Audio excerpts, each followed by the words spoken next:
magsilbing liwanag.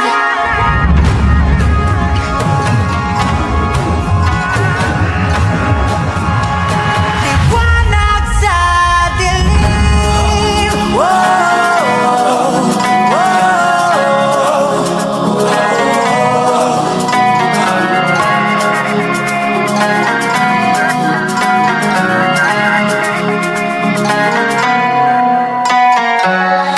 Turing ang iyong sariling naghahawi ng ulap sa kalangitang kulimlim.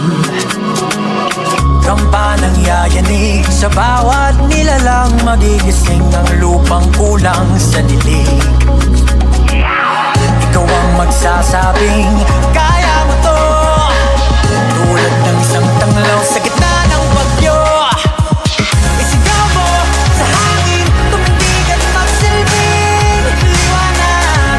Liwanag sa dilim. Harapin mo, magiting ang bagong awitin. Ikaw ang liwanag sa dilim. At nakita natin sa eleksyon na to na kaya pa rin ni David talunin ang isang Goliath.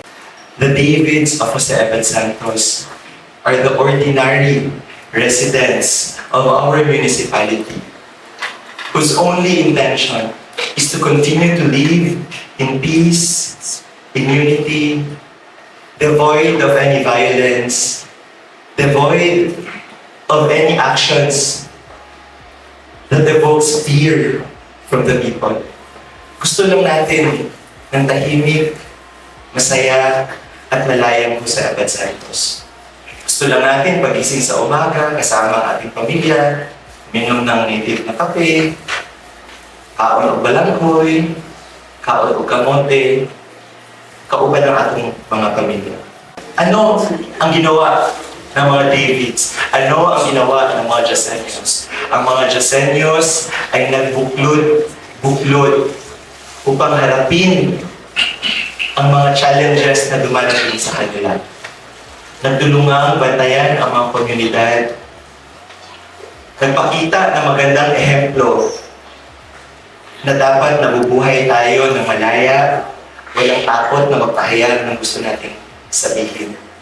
Once again, I'm Dato Camlong Banmo. I am Attorney Jason Joyce. I am your mayor.